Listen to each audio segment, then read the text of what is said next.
When we look at stars in a clear night sky we see how they look at that exact moment, मतलब कि वो उस moment में कैसे दिखते हैं वही हमें उस टाइम पे दिख रहा होता है। ऐसा है क्या? नहीं। पूछो भैया कैसे? क्योंकि जो लाइट आपके पास आज अर्थ पे आ रही है वो वहां से कुछ लाइट ईयर्स पहले निकली होंगी, जितनी लाइट ईयर्स दूर वो स्टार है। समझ रहे हो? मान लो कोई स्टार 30 लाइट ईयर्स दूर है, तो 30 ईयर्स पहले वो लाइट वहां से निकली थी, तब जाके तुम्हारे पास आज आई है। वो उसको 30 ईयर्स लग गए वो डिस्टेंस ट्रेवल करने में। इसलिए ऐसा बिल्कुल भी नहीं है, ऐसा कोई भी स्टार नहीं है। इवन मून भी तुम्हें कुछ मिनट्स पहले की शक्ल दिखती है उसकी, अभी की शक्ल नहीं दिखती अगर तुम अभी जाके देखो। The universe is almost dash billion years old. कितने बिलियन ईयर्स ओल्ड है universe? 20। That story attempts to explain the origin of the universe. कौन सी स्टोरी अटेम्प्ट करती है? कौन सी स्टोरी अटेम्प्ट करती है? Big bang. The temperature came down as the universe. Universe कैसा हुआ? एक्सपेंड हुआ या कॉन्ट्रैक्ट हुआ? तो एक्सपेंड हुआ। बिग बैंग थ्योरी बोलती है कि यूनिवर्स एक्सपेंड हो रहा है धीरे धीरे, तो वो वाली बात है। First gases to be found were dash and dash. तो क्या दो गैसेस थी जो सबसे पहले फॉर्म हुई थी?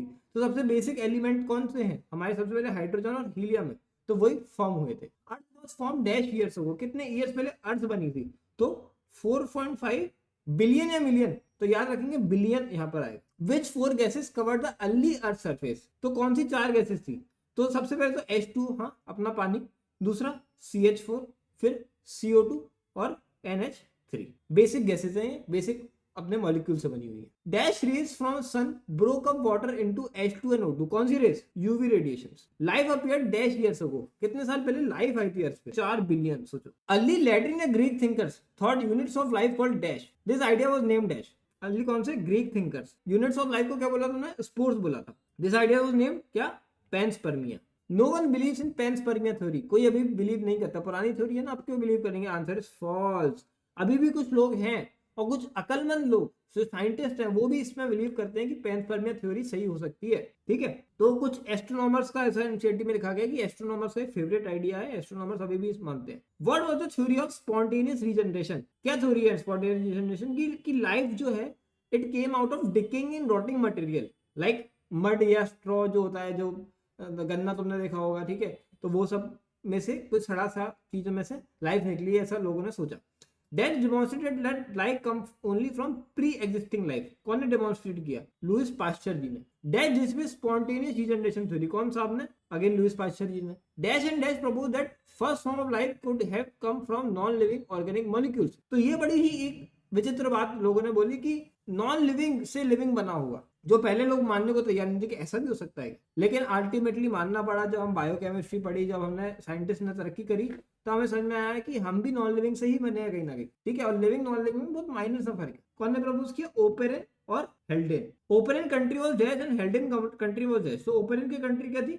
रशिया थी। और हेल्डेन की कंपनी क्या थी? इंग्लैंड थी। तो ओपेरेन को कैसे याद करोगे? रशिया है। देखो ओपेरेन के नाम में आर आ रहा है, ठीक है, और हेल्डेन के नाम में क्या आ रहा है? तो एल फॉर इंग्लैंड। ठीक है, तो एल एल दोनों में आ गया और आर दोनों में आ गया। Earlier countries on earth were reducing या ऑक्सीडाइजिंग एंड हाई या लो टेम्परेचर। तो अर्लियर कंडीशन जो अर्थ थी, earlier condition of earth were reducing या ऑक्सीडाइजिंग और हाई या लो टेम्परेचर। तो पहले कैसी कंडीशन थी? पहले रिड्यूसिंग कंडीशन थी और हाई टेम्परेचर हुआ करता। डायग्रामेटिक रिप्रेजेंटेशन और मिलर का एक्सपेरिमेंट दिया है, तो A to K हमें लेबल करना है, ये अपन लेबल करते हैं। ठीक है, तो ये हमारा डायग्राम है, ये हमारे मिलर साहब ने बनाया था कि देखे तो जरा कि जो सिंपलर इनऑर्गेनिक मॉलिक्यूल्स हैं उनसे मिलके क्या जो लाइफ को सपोर्ट करने वाले ऑर्गेनिक मॉलिक्यूल्स होते हैं, जैसे प्रोटीन हो गया, अमाइनो एसिड हो गया, कार्बोहाइड्रेट हो गया, तो अगर ये बनाए जा सकते हैं तो फिर हो सकता है कि लाइफ कहीं ना कहीं सिंपलर ऑर्गेनिक मॉलिक्यूल्स या इनऑर्गेनिक मॉलिक्यूल से ही मिलके बनी होगी। तो देखते हैं जी। तो ए क्या है? ए इलेक्ट्रोड है। बी क्या है? बी है जो स्पार्क वो जनरेट कर रहा है। सी क्या है? सी इज वाटर, यहां से आउट हो जाता है। ई क्या है? वाटर यहां से इन हो जाता है। अच्छा, फिर डी क्या होगा? डी कंडेंस है, जो कंडेंस करता है, ठीक है, ठंडा करता है जो भी बन रहा है। एफ क्या है? एफ है वाटर के ड्रॉपलेट्स। जी क्या है? वाटर कंटेनिंग ऑर्गेनिक कंपाउंड्स है यहाँ पे। और एच क्या है? लिक्विड जो कि ट्रैप हो चुका है, लिक्विड वाटर इन ट्रैप। आई क्या है? आई है जो बॉइलिंग वाटर है, जो बॉइल हो रहा है। जे क्या है? जब वैक्यूम बाहर निकालने के लिए, कुछ भी बाहर निकालने के लिए वैक्यूम है। के क्या है? जो गैसेज यहाँ पे इलेक्ट्रोड से बनाई जा रही है। और PQRS क्या है? तो इधर से चार क्या क्या बना। तो अभी अपन ने देखा जब उन्होंने एक्सपेरिमेंट किया तो उन्होंने वही चार गैसेस पाई जो हमने सोची कि अर्थ में अर्ली अर्थ सरफेस पे हुआ करती होंगी। क्या गैसेस? CH4, H2, NH3 और H2O।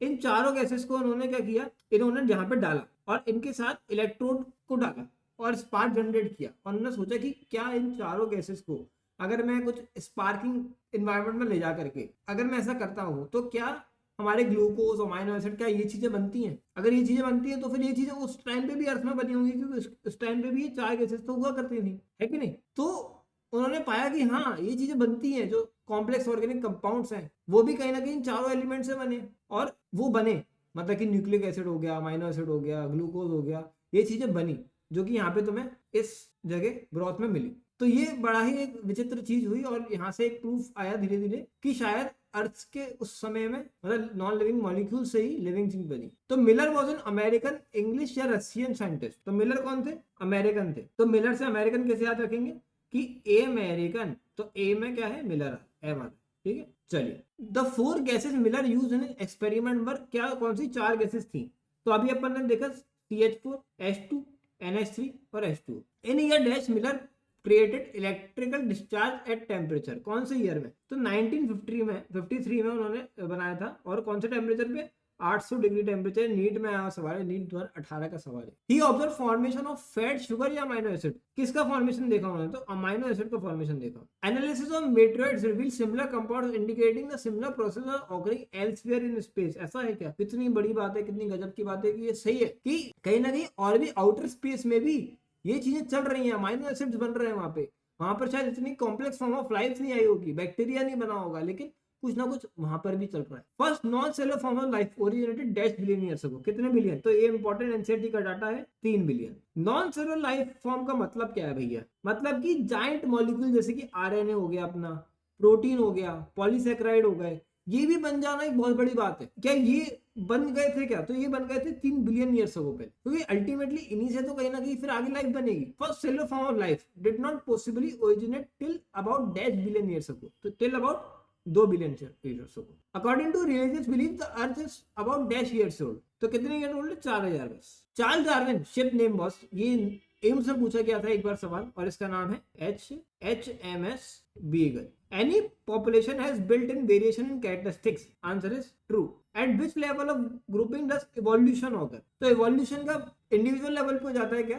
क्या ऐसा है क्या कि मैं कल 10 दिन में evolution हो जाएगा मेरा? नहीं होगा। क्या एक घर के लेवल पे हो जाता है, फैमिली लेवल पे हो जाता है? नहीं होता। एक पॉपुलेशन लेवल पे होता है कि एक पॉपुलेशन होती है, वो 100 साल बाद, 1000 साल बाद की, मान लो लाख साल बाद उसमें चेंजेस देखने को मिल सकते हैं, वो किसी पर्टिकुलर डायरेक्शन में जाते दिख सकती है। तो इसे कहते हैं एवोल्यूशन, जो कि पॉपुलेशन लेवल पे तुम्हें देखने को मिलता है। ना fitness according to Darwin ultimately and only refers to कौन सी फिटनेस? रिप्रोडक्टिव फिटनेस, मतलब कि कितने तुम बच्चे पैदा कर सकते हो। डार्विन साहब कहते थे कि जितने तुम बच्चे पैदा कर सकते हो उतने ज्यादा तुम फिट हो।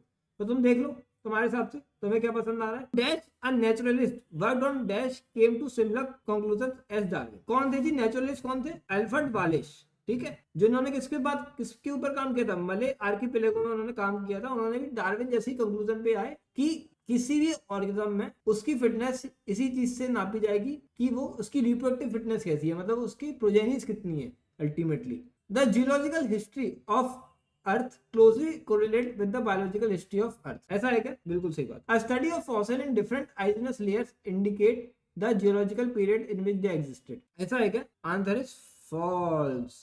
डिफरेंट आइजिनस लेयर्स नहीं, सेडिमेंट्री लेयर्स। तो रॉक्स की तुम पढ़ोगे तो अलग अलग लेयर्स होती है, आइजिनस लेयर्स होती है, फिर सेडिमेंटल होती है, बट इसमें अपने को यहाँ याद रखना कि सेडिमेंट्री लेयर की बात होती है। What is paleontological evidence? Evidence जो हमें फॉसिल से मिलता है, ठीक है, जब हम नीचे खोदते हैं तो हमें हड्डियां मिलती हैं, तो वो जो चीज है उसे कहते हैं पेलेंटोलॉजिकल एविडेंस। इवोल्यूशन का जब हम पता लगाते हैं कि कैसे धरती पे और भी ऑर्गेनिज्म्स आए थे। Embryological support for evolution was proposed by, तो कौन सा आपने प्रपोज किया था? अर्नेस्ट हैकेल ने। Embryos of all vertebrate including human develop in a row of vestigial gill slits just behind the head. ऐसा है क्या? तो सारे इंक्लूडिंग ह्यूमंस में भी row of vestigial gill slits बनते हैं जस्ट बिहाइंड द हेड। ऐसा है क्या? बिल्कुल सही बात है। कितनी गजब बात है कि गिल स्लिट्स की जबकि हमें जरूरत ही नहीं है, तब भी एम्ब्रियोलॉजी में हमारी ये बनते हैं एक टाइम पर, और फिर बाद में डिसइंटीग्रेट फिर से हो जाते हैं। This theory was rejected on careful observation bye, तो किन साहब ने इस थ्योरी को रिजेक्ट किया था? जो अर्नेस्ट हैकेल ने दी थी, तो इनके दोस्त ने दी थी, इसका नाम भी अर्नेस्ट से ही था, ठीक है, कार्ल अर्नेस्ट वॉन बेयर। तो कहते हैं ना, दोस्त ही दोस्त को धोखा दे गया। An example of homologous organs in shown in डिकागो टू आइडेंटिफाई द प्लांट एबी स्पीशीज, ठीक है, और मॉडिफिकेशन क्या क्या है। तो देखो ये 2 होमोलोगस ऑर्गन्स हैं। होमोलोगस ऑर्गन्स का मतलब होता है ऐसे ऑर्गन्स जिनकी इवोल्यूशन सिमिलर हुआ था, मतलब वो originate from the same thing, but they have form different things according to the adaptations. तो ये है बोगनविलिया का पेड़ और इसमें हमें दिख रहा है ये क्या है, थॉर्न। यहीं पर ही बात करें तो कुकुरबिटा का पेड़ है, यहाँ हमें दिख रही टेंड्रिल।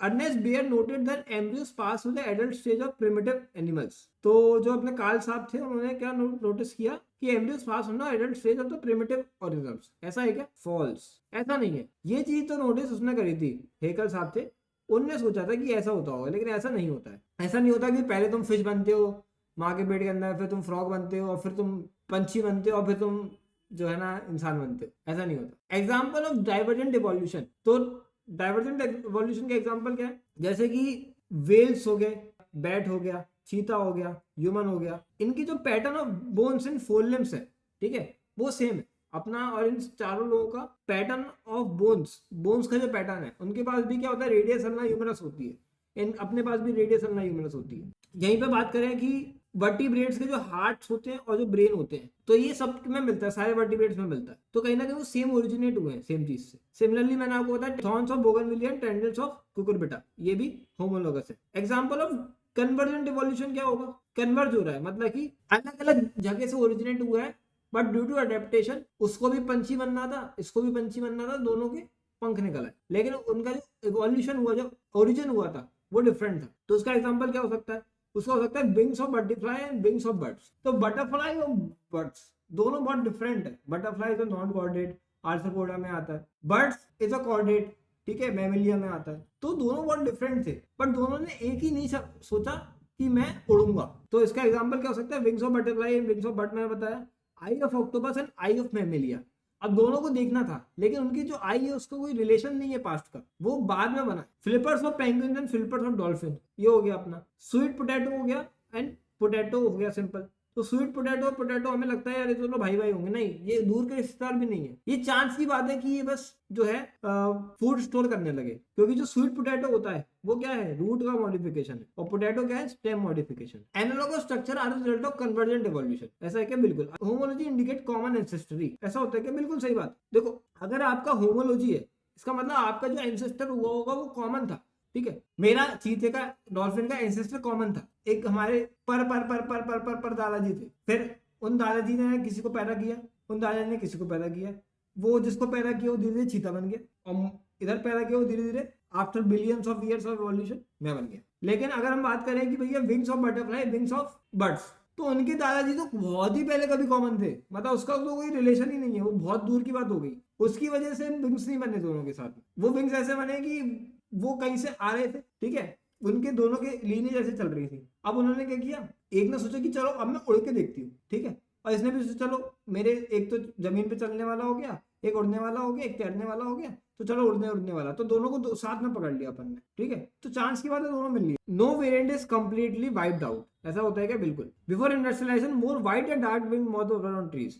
तो इंडस्ट्रियलाइजेशन के पहले क्या थे, जो हमारे ट्रीज थे वो व्हाइट हुआ करते थे, ठीक है। तो उस टाइम पे व्हाइट ही जो है ना मॉथ ट्रीज पर होते थे, but due to absence of lichens dash winged moth survive. तो अब क्या हुआ कि जैसे इंडस्ट्री बढ़ती गई तो लाइकेंस वहां से चले गए। अब लाइकेंस होते थे व्हाइट कलर के, अब चूंकि लाइकेंस चले गए तो अब वो हो गई सरफेस डार्क, जो पेड़ की सरफेस था आफ्टर इंडस्ट्रियलाइजेशन वो हो गया डार्क। तो डार्क हो गया तो वहां पे जो व्हाइट मॉथ थे वो तो दिखने लगे, तो वो सर्वाइव करना बंद कर दिए, और जो डार्क मॉथ थे वो अब सर्वाइव करने लगे क्योंकि उनको कोई नहीं देख पा रहा। तो जो डार्क विंग थे वो सर्वाइव करने लगे इंडस्ट्रियलाइजेशन के बाद। Dark wing moth were also called dash moth, तो उनको मेलानाइज्ड मॉथ बोला जाता है। Lichen are used as a industrial pollution indicator, ऐसा है क्या? बिल्कुल। Evolution not a direct process, is a dash process. कौन सा? स्टोकास्टिक प्रोसेस है, stochastic. Triceratops evolve from Stegosaurus या ब्रेकियोसॉरस? किससे इवॉल्व होता है? स्टेगोसॉरस। एनसीईआरटी डायग्राम में दिया है। ब्रेकियोसॉरस गिव राइज टू, किसको राइज किया था? टायरानोसॉरस रेक्स को, ठीक है। Natural selection was given by, कौन साहब ने बताया था नेचुरल सिलेक्शन के बारे में? डार्विन साहब ने। Darwin went to dash islands, कौन से? Galapagos island. Darwin finches were black या brown? Black. Original varieties of Darwin finches were dash eating, कैसी थी जी? सीड ईटिंग थी। Some Darwin finches were insectivorous and vegetarian finches, ऐसा है क्या? बिल्कुल सही बात। Evolution of different species in a different geographical area starting from a point and literally radiating to other areas of geography is called, क्या बोलते हैं? Adaptive radiation. Adaptive radiation of marsupials in Australia is shown in डिगाक्यू 3। तो species का नाम करना है, ABCD क्या है। तो ये ऑस्ट्रेलिया में क्या हुआ, क्या ऑस्ट्रेलिया में ऐसा खास है? तो खास मैं आपको बताता हूँ। क्या हुआ था, जब धरती बन रही थी तो जो टेक्टोनिक प्लेट्स होते हैं वो मूव करते हैं। आज जैसे तुम कॉन्टिनेंट देखते हो, तुम बोलते भैया हमने पढ़े 7 कॉन्टिनेंट्स होते हैं, लेकिन 7 कॉन्टिनेंट्स हमेशा से नहीं थे अर्थ पे। अर्थ पहले एक पूरा जायंट मास ऑफ लैंड था, ठीक है, जिसके आसपास पूरा समुद्र था, और ये लैंड धीरे धीरे टूटता गया टूटता गया टूटता गया। तो जब ये टूट रहा था तब मैमल्स बन चुके थे। ऐसे में क्या हुआ, जो बाकी कॉन्टिनेंट थे वो कहीं ना कहीं एक दूसरे कनेक्टेड थे। आज भी तुम जाके देखोगे ना मैप को, तो तुम्हें दिखेगा कि वो जो नॉर्थ और साउथ अमेरिका है वो कहीं ऐसा लग रहा है टूटा है, एक दूसरे से निकले हैं वो टूट के। और यहाँ पे अफ्रीका को तुम वहाँ पे पजल की तरह ना अटैच कर सकते हो। अफ्रीका की ऐसे इस तरीके से अफ्रीका है, और जो नॉर्थ अमेरिका है वो कैसा है, इस तरीके का है। मतलब कि कहीं ना कहीं ये दोनों टूट के अलग हुए थे। तो जो ऑस्ट्रेलिया था वो पहले से ही जो है अलग हो गया काफी ज्यादा, तो वहां पे प्लासेंटल मैमल्स नहीं आ पाए, ठीक है। तो वहां पे क्या हुआ, वहां पे आए मार्सुपियल मैमल्स, वहां पे उनका इवोल्यूशन हुआ। मतलब ये कुछ इस तरीके से बात हो गई कि मान लो तुम्हारे पापा मम्मी थे, ठीक है, तो तुम्हारे क्या हुए, तुम्हारे मान लो 4 भाई हुए, 1 2 3 4, ठीक है। अब तुम जो थे वो थे अलग ही दुनिया के, तो तुमने कहा मैं इनके साथ नहीं रहूंगा। अब ये तीनों तो अपने साथ रहे, इन्होंने कुछ दुनिया बनाई, और तुम अकेले रहे, तुमने कुछ दुनिया बनाई। अब अकेले वाले लोग ऑब्वियसली उतनी ताकतवर दुनिया नहीं बनाएंगे, लेकिन कुछ तो अलग बनाएंगे, और ये लोग जो होंगे वो एक जैसी कुछ भी बनाएंगे। तो ये वो कुछ एक अलग वाले लोग हैं, एक रिसेसिव बोल लो, वो लोग थे जिनके पास प्लासेंटा नहीं था, लेकिन इनको कोई कॉम्पिटिशन करने वाला नहीं था। बाकी लोग जो यहाँ पे रह गए जिनमें प्लासेंटा नहीं था, वो तो आखिर बार एलिमिनेट हो गए वो कॉम्पिटिशन में, क्योंकि placental mammals were more powerful. But चूंकि ऑस्ट्रेलिया में there were no placental animals, वहां पे उनका एवोल्यूशन भी नहीं हुआ,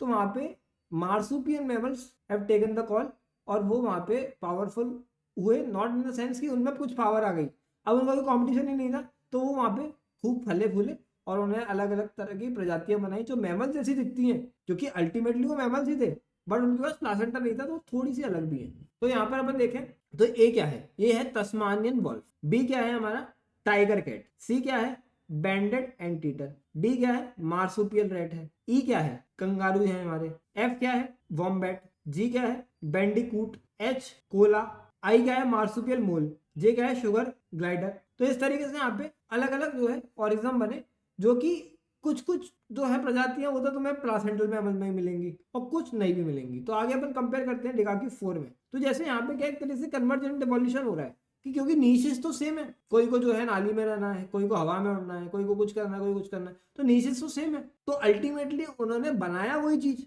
बट थोड़ा सा डिफरेंट फॉर्म में, क्योंकि उनपे प्लासेंटा नहीं था। जैसे कि ऑस्ट्रेलिया में भी तुम्हें मोल देखने को मिलेगा, ऑस्ट्रेलिया में जो है उसे बोलेंगे मार्सुपियल मोल, और जो हमारे यहाँ देखने को मिलता है प्लासेंटल मोल, वो प्लासेंटल वाले को सिंपल मोल बोला जाता है। फिर सी और डी की बात करें तो ये भी एक दूसरे सिमिलर है, इसको बोलते हैं एंटीटर और इसको बोलते हैं नम्बैट, ठीक है। एक जैसे दिखने वाले हैं, इनकी बॉडी थोड़ा थोड़ा एक जैसी, काम भी एक जैसी करती है, बट डिफरेंस क्या है, प्लासेंटा नहीं है, और थोड़े और डिफरेंस जो कि अल्टीमेटली अकोमोडेट है बिकॉज ऑफ डिफरेंट एवोल्यूशन। ई और एफ में क्या है, ये माउस है सिंपल अपना घर वाला, और ये मार्सुपियल माउस है जो तुम्हें ऑस्ट्रेलिया में मिलेगा। फिर जी एच क्या है, तो जी क्या है लेमूर है, और एच क्या है हमारा स्पॉटेड कस्कस है, आई क्या है फ्लाइंग स्क्वेरल है, ठीक है, और हमारे को यहाँ क्या मिलता है ऑस्ट्रेलिया में फ्लाइंग फैलेंजर बोलते हैं उसको। के क्या है बॉब कैट बोलते हैं, जो हमारे यहाँ घर में कैट आती है, और इनके पास क्या मिलेगी तुम्हें तास्मानियन टाइगर कैट मिलेगी सेम। एम क्या है वॉल्फ है, और ये क्या है तस्मानियन वॉल्फ। तो इनमें कन्वर्जेंट इवोल्यूशन हुआ, तो तुमसे पूछा जा सकता है कि साहब जो अपना लेमूर है उसका जो कन्वर्जेंट इवोल्यूशन ऑस्ट्रेलिया में क्या मिला था, तो तुम्हें क्या बोलना है स्पॉटेड कस्कस बोलना है। All Australian marsupial evolved with in the Australian island continent, ऐसा है क्या, बिल्कुल सही बात है, क्योंकि बाकी सब जगह तो ये एलिमिनेट हो गए थे due to competition. When more than one adapted radiation appeared to have occurred in an isolated geographical area representing different habitat, one can call this, क्या बोल सकते हैं इसको बोलते हैं convergent evolution. Lemur is similar to, तो अभी अब मैंने आपको बताया याद करने का, लेमूर किससे सिंपल है स्पॉटेड कस्कस के, बॉब कैट किससे तास्मानियन टाइगर कैट, नम्बैट किसके एंटीटर के, फ्लाइंग स्क्वेरल किसके फ्लाइंग फैलेंजर के। फ्लाइंग फैलेंजर प्लासेंटल या ऑस्ट्रेलियन मार्सुपियल, तो नीट 23 का सवाल है ये, क्या होगा ऑस्ट्रेलियन मार्सुपियल, क्योंकि फ्लाइंग स्क्वेरल है हमारा प्लासेंटल। तो evolution by natural selection in a true sense which had started when, कब स्टार्ट हुआ होगा, when cellular form of life with different metabolic capability originate on earth. Cellular form of life जब आए जिनकी different metabolic capability थी, कोई CO2 को इस्तेमाल करके O2 बना देता था, कोई सड़े गले ऑर्गेनिक कंपाउंड बना के उनसे एनर्जी ले लेता था। तो इस तरीके से अलग अलग लोग आए। The rate of appearance of new forms is linked to life cycle और life span. Darwinian fitness is based on inherited या एक्वायर्ड कैरेक्टर्स, तो इनहेरिटेड कैरेक्टर पे बेस्ड था। Adaptive ability is not inherited, answer is false. जो adaptive ability है वो inherited हो सकती है, कि किसी का अडेप्टेशन है कि भैया मेरे पास सर्दी में जब भी मुझे सर्दी लगती है तो मेरे बाल खड़े हो जाते हैं, मेरे पास एक मैकेनिज्म है जिससे मेरी बॉडी अपने आप ठिठुरने लगती है, जिससे मेरी बॉडी गर्म रहती है। ये अडेप्टेशन है हमारी बॉडी के अंदर, ये करोड़ों सालों के इवोल्यूशन से हमने प्राप्त किया है। टू की concept of Darwinian theory of evolution है, तो दो क्या की कॉन्सेप्ट है, branching descent and natural selection. Lamarck was a Greek या लैटिन या फ्रेंच बायोलॉजिस्ट या फिजिसिस्ट या नेचुरलिस्ट, तो कौन थे जी, तो लेमार्क साहब हमारे एक फ्रेंच से नेचुरलिस्ट थे। लेमार्क की एग्जांपल ऑफ कौन, जिराफ का एग्जांपल दिया। Problem with Lamarck theory was, उन्होंने बोला कि एक्वायर्ड कैरेक्टर्स जो है ना वो पास कर सकते हैं आगे की जनरेशन में, जो कि गलत बात थी। उन्होंने बोला कि जिराफ जो है वो घास खाता है, जो भी पेड़ खाता है, तो वो अपनी गर्दन खींचता है, तो धीरे धीरे उसकी गर्दन लंबी हो गई और इस तरीके से जिराफ बन गया। बट ऐसा नहीं था, जिराफ ऐसे नहीं बना। जिराफ बना क्योंकि सडन म्यूटेशन आए इन एनी डायरेक्शन, वो किसी भी डायरेक्शन में हो सकते हैं। सेलेक्ट वो हो गया जो कि जिसकी एक म्यूटेशन ये भी आया था कि जिसकी नेक छोटी हो गई, एक जिसका नेक लंबी हो गई, एंड सिलेक्ट कौन सा हुआ, जिसकी नेक लंबी हुई क्योंकि उसको ज्यादा खाने को मिला, तो आगे और लंबा होता गया और लंबा होता गया according to the need. When we describe story of the world, we describe evolution as a process या result of a process, तो क्या बोलेंगे जी, as a process। When we describe story of dash, we did evolution as a consequence of a process, तो story of किसकी बताते हैं, life on earth बताते हैं, तो we से कि evolution is a consequence of a process, जिसको नेचुरल सिलेक्शन बोला जाता है। क्योंकि नेचुरल सिलेक्शन होता है इस वजह से इवोल्यूशन होता है। ये हम तब बोलते हैं जब हम लाइफ ऑन अर्थ की स्टोरी बताते हैं। जब हम स्टोरी ऑफ वर्ल्ड बताते हैं, दुनिया की जब स्टोरी बताते हैं, तो हम इवोल्यूशन को एक प्रोसेस बोल देते हैं, ना कि एक रिजल्ट प्रोसेस।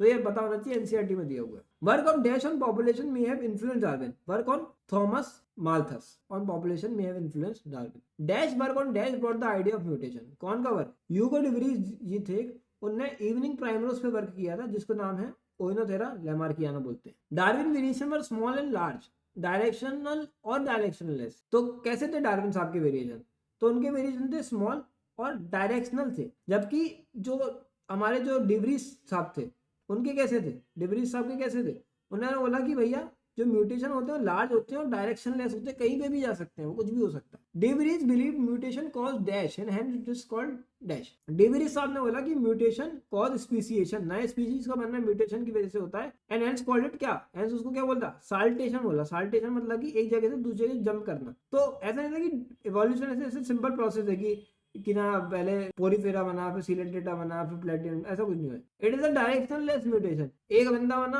उसका एक बच्चा पैदा हुआ, कोई डिफॉर्मिटी के साथ कुछ भी गलत से पैदा हुआ, लेकिन नेचर ने उसको सिलेक्ट कर लिया कि नहीं यार ये तो मेरे काम का है, यहाँ पे तो इसके नीच में कोई नहीं है। जैसे ऐसे ही नहीं होता हमारी सोसाइटी में भी कि कोई बंदा होता है, अगर वो कुछ अलग करने की सोचता है तो या तो वो किसी काम का नहीं होता, वो डिस्कार्डेड बाय द सोसाइटी होता है, या कुछ बहुत अलग कर लेता है तो वो उसको बिल्कुल सिर पे चढ़ा देती है society. If gene migration happen multiple times it is called, क्या बोलते हैं, जीन फ्लो बोला जाता है। Sum total of all the allylic frequencies, क्या बोलते हैं जी, 1 बोलते हैं। Frequency of A in a population is PQ, ऐसा है क्या, तो आंसर इज फॉल्स। तो ये अपने जो एक हार्डी विनबर्ग जी थे उनके लॉ है ये, जो कि अपन का ऐसा पढ़ा जाता है, p² + 2pq + q² = 1।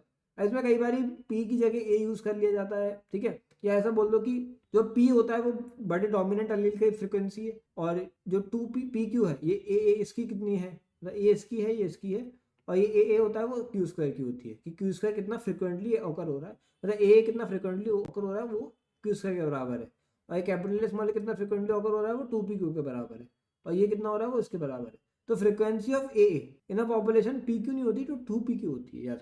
The frequency of a heterozygous in a population is 0.5, what with the value of p and q, तो बोला frequency of heterozygous मतलब 2pq = 0.5, तो बोल रहा है कि value of p and q क्या होगी। ठीक है भैया, अब देखो इसमें ऐसा होगा, इसको सॉल्व करने का तरीका क्या होगा, तुम बोलोगे भैया ये तो बड़ा ही टिपिकल क्वेश्चन हो गया मैथ का, कि आप बोल रहे हो कि 2pq = 0.5 और p + q = 1, तो हमें पता ही होता है। अब इन दोनों इक्वेशन को सॉल्व करके हम p और q की वैल्यू निकालनी है, तो भैया कैसे निकालेंगे, तो बड़ा टिपिकल लग रहा है, इसमें से क्वाड्रेटिक बन जाएगी, बोलो कैसे। देखो इसमें p = क्या हो जाएंगे, 0.5/2q हो जाएगा, तो = 0.5/2q मतलब क्या हो जाएगा, 0.25/q, और फिर तुम इधर जाओगे तब तो हो जाएगा ये p के बराबर है, तो मैंने लिख दिया 0.25/q + q = 1। तो ये तो भैया मतलब अलग ही लेवल पे जा रहा है, तो कैसी मैथ करा रहे हो आप, है ना, ये ऐसा आ जाएगा। फिर ऐसे तो मैं सॉल्व करूंगा तो ये क्वाड्रेटिक बन गई, तो अब तुम मैथ कराने लगे, बायो पढ़ाने आए थे, क्या करा रहे हो ये। तो ये सब नहीं करना। अपन यहाँ पे सिंपल ये सोचो कि पी ओ क्यू के अपन हिट एंड ट्रायल मेथड रख के देखो। सबसे सिंपल सबसे फुद्दू अपन क्या सोचते हैं कि भैया यहाँ पे 0.5 हो सकती है ना पी ओ क्यू की वैल्यू, है कि नहीं। तो रख के देखो तो यहाँ पे हो जाएगी, सही है। और यहाँ पे रख के देखो आएगा क्या, बिल्कुल आएगा। तो 0.5 ही होगी, सिंपल बात। बाकी कोई वैल्यू आएगी नहीं, रख ही नहीं पाओगे, होगी नहीं। तो इसका आंसर क्या आएगा, पी ओ क्यू का आंसर आ जाएगा P = Q = 0.5 factor that affect harding in equilibrium are. क्या होता है, कौन से 5 फैक्टर होते हैं, तो ये एनसीईआरटी में दिया हुआ है। पहला जो फैक्टर होता है वो होता है जीन माइग्रेशन, जिसको क्या बोला जाता है, उसी को जीन फ्लो भी बोला जाता है। दूसरा जेनेटिक ड्रिफ्ट, तीसरा म्यूटेशन, चौथा जेनेटिक रिकॉम्बिनेशन, तीसरा natural selection. What is genetic drift, genetic drift क्या होता है, तो variation in the relative frequency of different genotypes in the small population owing to chance of disappearance of particular genes as the individual die or do not reproduce. तो समझते हैं भैया इसका मतलब क्या है। आपने अंग्रेजी में तो इतना तेज बोलते, थोड़ा समझा दो उसको। तो मान लो कि तुम हो, ठीक है, तुम्हारे पास कोई जीन है ए, अब तुम्हारे पापा के पास भी था, तुमने अपने पापा से वो ए जीन ले लिया, ठीक है। अब तुमने कहा यार मैं तो बच्चे पैदा नहीं करूँ, ठीक है, ये सब नहीं करना चाहिए, देश में वैसे इतनी पॉपुलेशन है, दुनिया ऐसी इतनी भर रही है, हम आगे कोई पैदा नहीं करेंगे। तो तुम्हारा एक पॉपुलेशन में तुम रहते थे, एक सोसाइटी में तुम रहते थे, यहाँ पे कि ए जीन था, ऐसे बहुत सारे बी सी डी सारे जीन हुआ करते थे, लेकिन तुमने मना कर दिया आगे रिप्रोड्यूस नहीं करूंगा। तो ये ए जीन अब क्या बचेगा इस पॉपुलेशन में, नहीं, अब ए जीन यहाँ से चले जाएगा, अब केवल बी सी डी जीन ही बचेंगे और बाकी सारे जीन बचेंगे। तो इस तरीके की चीज को कि एक पॉपुलेशन में जो एक जीन पूल है वो चेंज होता रहता है, उसकी फ्रीक्वेंसी चेंज होती रहती है, उसको बोला जाता है जेनेटिक ड्रिफ्ट। अब नेचुरल सिनेरियोज में चेंज क्यों होती है, क्योंकि अकॉर्डिंग टू द नीड, मान लो एनवायरनमेंट में आप खाने की कमी है या कुछ पर्टिकुलर ही खाने को मिल रहा है, बाकी चीजें नहीं मिल रही, तो जो चीज जो लोग उस पर फीड करते थे वो लोग अब नहीं रह बचेंगे ना इस दुनिया में, वो लोग नहीं जिंदा रह पाएंगे, तो वो लोग मर जाएंगे, तो उनके जीन्स भी मर जाएंगे। तो उनमें जो जीन्स थे वो अब खत्म हो गए, तो अब कुछ और जीन्स पॉपुलेशन में बढ़ गए। तो पॉपुलेशन की जो जीन की सिनेरियो है, जो जीन की पिक्चर है वो चेंज हो गई। पहले कुछ जीन ज्यादा हुआ करते थे, अब कुछ और जीन ज्यादा हो, तो ऐसा। Worst 2 effect are seen through genetic drift. कौन से 2 इफेक्ट तुम्हें देखने को मिलेंगे, एक होता है बॉटल नेट इफेक्ट और एक होता है founder effect. What is founder effect, founder effect क्या होता है, what leads to founder effect. तो फाउंडर इफेक्ट की अगर डेफिनेशन बोली जाए तो it is loss of genetic variation that occurs when a new population is established by a very small number of individual from a large population, ठीक है। अच्छा भैया इसका मतलब क्या है, तो मान लो कि तुम हो, अब तुमने कहा यार मैं तो ऐसा बच्चा हूँ, मेरे को नहीं रहना इस दुनिया में, है ना, बहुत धोखे वाली दुनिया है, तुमने जीवन में बहुत धोखे खाए, लोगों से, लड़कियों से, लड़कों से, तो तुम्हें लगा यार अब इस दुनिया में मैं नहीं रहूंगा, अब मैं तो आइलैंड में जाके रहूंगा, अंटार्कटिका, बहुत हो गया, ठीक है। तो तुमने बोला कि साहब मैं जा रहा हूँ अपनी दुनिया बसाने अंटार्कटिका। अब तुम अंटार्कटिका गए, वहां तुम्हें एक लड़की मिल गई, तुम्हें उससे प्रेम हो गया, तो क्या होगा अल्टीमेटली, बच्चे पैदा करोगे तुम, तो वहां पे तुमने खूब सारे बच्चे पैदा करे, तो उसे कहते हैं फाउंडर इफेक्ट, कि तुम बहुत सारे लोगों की भीड़ में से निकल के आए और तुमने एक नई दुनिया बनाई, अपनी एक नए परिवार बनाया, तो इट इज अ एक न्यू पॉपुलेशन को तुमने एस्टेब्लिश करी, ठीक है, और from a very small number of individual जो कि लार्ज पॉपुलेशन में से थे। तो नेचुरली ऐसा कैसे होता है कि मान लो कि जगह है, ठीक है, यहाँ पे बहुत लोग रहते हैं, अब उसका एक टुकड़ा जो है वो अलग हो गया, टूट के निकल गया, उसके बीच में नदी बन गई, तो यहाँ पे क्या हुआ, कुछ छोटे से लोगों ने एक नई पॉपुलेशन एस्टेब्लिश कर दी, अपने जो बड़े वाले आइलैंड के लोगों से थोड़ा डिफरेंट हो गया, तो इसे बोलते हैं फाउंडर इफेक्ट, ठीक है। तो ये नेचर में कई बार होता है, और एक तरीके से ऑस्ट्रेलिया में जो मार्सोपियल्स का बनना था वो भी यही था, कि वहां पर कुछ लोगों ने, जो हो सकते थे रिसेसिव थे उस पॉपुलेशन के हिसाब से, इस पॉपुलेशन में और भी तगड़े तगड़े बंदे हो सकते थे, लेकिन क्योंकि तुम अब अलग हो गए, तुम्हारी अपनी दुनिया होगी जो भले कमजोर हो इन लोगों से, लेकिन फिर भी होगी और खूब फलो फूलोगे, तो ऐसा रहेगा। अच्छा तो यहाँ पर जो है क्या जेनेटिक वेरिएशन होंगे, नहीं, यहाँ पर जो जेनेटिक वेरिएशन होंगे वो बहुत कम होंगे, क्योंकि यहाँ पर एक बड़ा पॉपुलेशन पूल था, तो यहाँ पे जेनेटिक वेरिएशन भी थे, ठीक है, कोई की दाढ़ी आती थी, कोई की नहीं आती थी, और यहाँ पे जो बच्चे आए उनकी दाढ़ी आती थी, तो अब सबकी दाढ़ी आती है, ठीक है, तो इनमें वेरिएशन कम आए। अच्छा what leads to founder effect, तो genetic drift leads to founder effect, ये याद रखेंगे, ठीक है। Natural selection when more individual acquire specific character value other than the mean character value lead to directional selection, ठीक है। तो मोर इंडिविजुअल जब एक्वायर करते हैं specific character value other than the mean character value, तो मान लो कि मीन कैरेक्टर वैल्यू ये है, मान लो पॉपुलेशन है यहाँ पर की, यहाँ पर एक मीडियन है कि ये एक मिनिमम दाढ़ी आती है जिसको बोलते हैं, जैसे मेरी जो दाढ़ी आती है, ठीक है, तो मेरी ज्यादा भी नहीं आती कम भी नहीं आती, ठीक है, लेकिन मान लो कि ये अपनी ह्यूमन पॉपुलेशन, तो इसमें क्या होगा कि यहाँ पे एक मीन कैरेक्टर हो गया जैसे मेरा हूँ, ठीक है। अब कुछ लोगों की बहुत ही दाढ़ी आती है, ठीक है, बिल्कुल भर जाता है, और कुछ लोगों की बिल्कुल नहीं आती।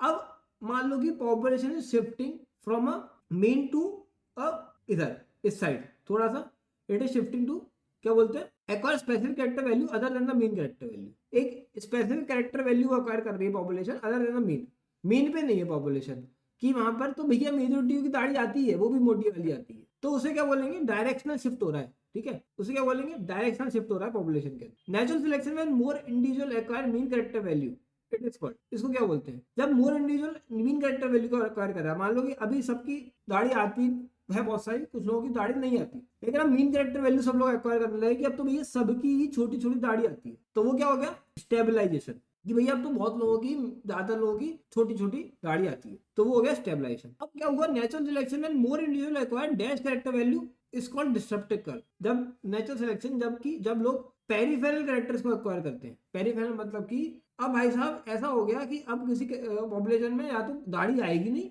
या बहुत ही दाढ़ी आएगी, तो उसे क्या बोलेंगे, डिस्ट्रप्टिव कर्व बोलेंगे। पहले हमारी सोसाइटी थी अच्छी खासी, मेजोरिटी लोगों की स्टेबल आती थी और बाकी लोगों की किसी की अच्छी है किसी की, लेकिन फिर क्या हुआ, फिर हमारी पॉपुलेशन में ऐसा चेंज आया कि या तो बिल्कुल आएगी नहीं या फिर आएगी तो फिर बहुत ही तगड़ी वाली आएगी, तो वो हो गया अपना अपना डिस्ट्रप्टिव हो गया। तो इनके ग्राफ क्या होंगे वो मैं तुम्हें इधर से दिखा देता हूँ कुछ इस तरीके से, इसमें तुम्हारे ये ग्राफ होंगे, ये दो, ठीक है, ये अपना स्टेबलाइजेशन हो गया, ये अपना डायरेक्शनल हो गया, और ये अपना क्या हो गया, disruptive. First cellular form of life arose dash million years ago, some of which release O2 by splitting dash. तो कौन से कितने 2000 मिलियन ईयर्स अगो आया था, जो कि O2 को रिलीज करते हैं बाय स्प्लिटिंग H2O, जो कि कुछ तरह से प्लांट की तरह हो गया जो अपन पढ़ते। Around dash million years ago invertebrate were form and active, कितने million ago, 500। There are three categories in which the geological time is divided, arrange them rank wise in highest to lowest। तो geological time को हमने divide किया है इरा, फिर उसके अंदर आते हैं पीरियड्स, और उसके अंदर आता है इपॉक। तो ये आउट ऑफ एनसीईआरटी पता होना चाहिए। जॉलेस फिशेस इवॉल्व अराउंड कितने मिलियन ईयर्स अगो, तो अपन ने अभी पढ़ा था ना साइक्लोस्टोमाटा, तो ये कितने 350। Sea weeds and few plants existed probably कितने मिलियन अगो, तो 320। First organism that invented land were, कौन थे, plants। Fish with dash and dash could move on land and go back to water। Fish with stout या strong fins। Fishes invaded land dash million years ago, तो 350।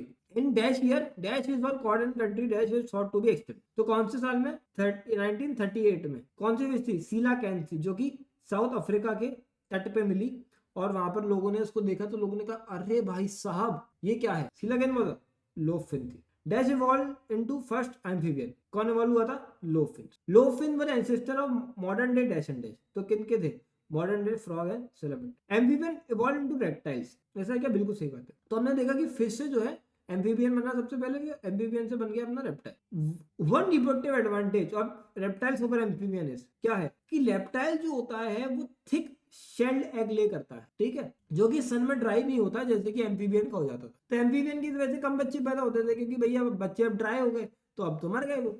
लेकिन reptile ने बोला नहीं, मैं egg बनाऊंगा ऐसा कि कोई बिल्कुल मतलब तगड़ा वाला, कि नॉर्मल कंडीशन में उसको कोई दिक्कत ही नहीं है, अंदर बढ़िया गरम गरम रहे और बच्चा मेरा सेफ रहे, क्योंकि अल्टीमेटली वही तो उसकी रिप्रोडक्टिव फिटनेस डिफाइन करने वाला था। तो giant fern fell to form क्या बनाता है, कोल्ड डिपॉजिट्स। अच्छा यहाँ पे मैं आपको बता रहा था कि जैसे कि फिशेस से बने एम्फीबियन और एम्फीबियन से बने रेप्टाइल, लेकिन रेप्टाइल से जब बनी बर्ड्स, तो बर्ड्स से ह्यूमन नहीं बने, याद रखना, this is not a thing. Reptile से ही ह्यूमंस बने, जो अपने मैमिलियर्स बने। Reptile which went back to become fish like reptiles were dash probably dash millions ago, तो कौन थे जी, इक्थियोसॉरस सुना होगा, जो कि 200 साल पहले वापस पानी में चला गया कि नहीं मैं तो पानी में रहूं। The biggest reptile was dash with dash feet height, तो बिगेस्ट रेप्टाइल कौन था, टायरानोसोरस रेक्स, ठीक है, 200 फीट हाइट थी इसकी।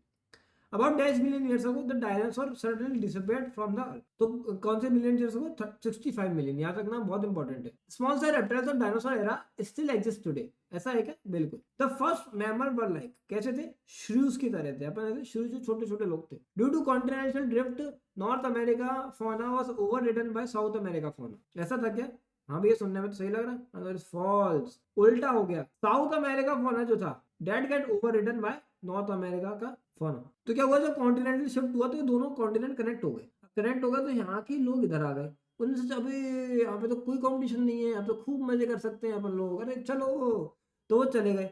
अब यहाँ पे जो लोग थे ना वो भी कमजोर कमजोर लोग थे, तो उन्हें सबको मार दिया सालों ने, और नॉर्थ अमेरिका वालों ने साउथ अमेरिका पे कब्जा कर लिया, वहां पे खूब मस्ती करी, ठीक है, आराम से अमेज़न फॉरेस्ट में मस्त खुले में मजे करते थे। तो example of mammals who live in water are, तो मैमल जो वाटर में रहते हैं वो क्या है, वेल्स हो गया, डॉल्फिन हो गए, सील्स हो गई और सी काउज हो गए। ठीक है, याद रखना शार्क इसमें नहीं आता। शार्क हमारा क्या है, क्वांटिक थी इसमें आता। Terms like Triassic, Jurassic and are epoch era या पीरियड, तो क्या है, पीरियड है ये। Name the 3 recent eras from new to old. तो अगर हम बात करें तो सीनोजोइक, फिर मीजोजोइक और Paleozoic. Name the different periods of the respective eras from new to old. तो अगर हम बात करें कि जो सीनोजोइक था तो उसमें क्या थे, क्वाटरनरी और टर्शरी पीरियड थे। फिर मीजोजोइक की बात करी जाए तो वहां पे क्रिटेशियस, जुरासिक और टेरासिक था। और पेलियोजोइक की बात करी जाए तो परमियम, कार्बोनिफेरस और डेवोनियन और सिलूरियन, वहां पे तुम्हें पीरियड देखने को मिलेगा। मैमल्स इवॉल्व फ्रॉम सौरोप्सिड या साइनेप्सिड्स, तो वही डायग्राम में दिया हुआ है एनसीईआरटी के, इसका आंसर है synapsids. Birds evolve from sauropsid या साइनेप्सिड, तो सौरोप्सिड से इवॉल्व हुए। The ancestor of mammals of Permian and Jurassic periods are, तो कौन थे, पर्मियन में कौन था, पर्मियन में थे पेलाइकोसोरस जी, जो तुम्हारे पर दादाजी थे। ठीक है, और जो जुरासिक में थे वो कौन थे, थेरेप्सिड्स थे। थ्रीकोडॉन गिव राइज टू, थ्रीकोडॉन ने किन 3 लोगों को गिव राइज किया, पहला था क्रोकोडाइल, फिर बर्ड्स और dinosaur. Sauropsid give rise to modern day dash and dash, modern day reptiles and birds. थ्रीकोडॉन वॉज ऑफ डैश पीरियड, कौन से पीरियड का था, पर्मियन का। Chlorophytes ancestor give rise to tracheophyte ancestor and bryophyte. Dash diverged from tracheophyte in Silurian period, कौन diverge करा था, zosterophyllum. Dash and dash originated from zosterophyllum, कौन, एर्बोरोसेंट एंड हर्बेशियस लाइकोपोड्स। ये सारा कहां से दिया है भैया, आउट ऑफ एनसीईआरटी लग रहा है, नहीं, ये एनसीईआरटी के डायग्राम में दिया, वहां से क्वेश्चन बनाए गए। Dash are the oldest living vascular land plant, कौन थे, lycopods. Arborescent lycopod become extinct by the end of Paleozoic era. Dash give rise to psilophyta, rhynia like plant था। क्लास ऑफ टेरिडोफाइटा आर, तो pteridophyta की classes क्या क्या है, अभी अपन ने पढ़ा था, सेलोप्सिडा, लाइकोप्सिडा, स्पेनोप्सिडा और टेरोप्सिडा। क्लास ऑफ जिम्नोस्पर्म क्या है, तो साइकेडोफाइटी, जिंकोफाइटा, नेटोफाइटा एंड कोनिफेरोफाइटा। साइलोफाइटन गिव राइज टू, साइलोफाइटन ने कौन सी 6 चीजें बनाई, तो उसने बनाई स्पेनोप्सिडा, टेरोप्सिडा, जिंकोफाइटा, नेटोफाइटा, कोनिफेरोफाइटा और प्रोजिम्नोस्पर्म।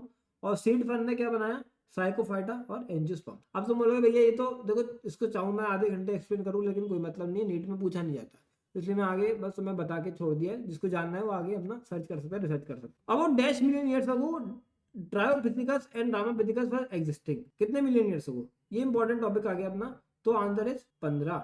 Ramapithecus was more ape like while dryopithecus was more man like, ऐसा क्या, आंसर इज फॉल्स। तो राम जी तो हमारे मैन लाइक थे ना जी, तो ऐसे याद रखेंगे, राम जी मैन लाइक थे और ट्रायोपिथेकस जो है वो एप लाइक थे। Few fossils of man like bones have been discovered in dash and dash, तो तंजानिया और Ethiopia. About dash million years ago man like primates walked in eastern Africa, तो कितने मिलियन, 3 से 4। They were probably not taller than dash feet, not taller than 4 feet. They were upright, true या false, बिल्कुल सही बात है। Dash million years ago ऑस्ट्रोपिथिसीन्स probably lived in dash, तो कितने मिलियन ईयर्स अगो, अपने 2 million years ago lived in eastern African grassland. Australopithecines hunted with stone weapons and essentially ate meat, ऐसा था क्या, नहीं जी, ये फ्रूटेरियन लोग थे, फ्रूट्स खाते थे ये, तो essentially ate fruits. Human like beings are called hominids बोला जाता है। फर्स्ट होमोनिड कौन थे, होमो हैबिलिस जी थे। Homo habilis probably did not eat meat, ऐसा है क्या, बिल्कुल सही बात है। Fossil discovered in dash in year dash reveal next stage, that is, तो फॉसिल जो डिस्कवर हुए हमारे जावा में, ठीक है, इन 1891, उन्होंने क्या बताया, next stage homo erectus. Homo erectus existed dash million years ago, कितने, 1.5 मिलियन ईयर्स अगो।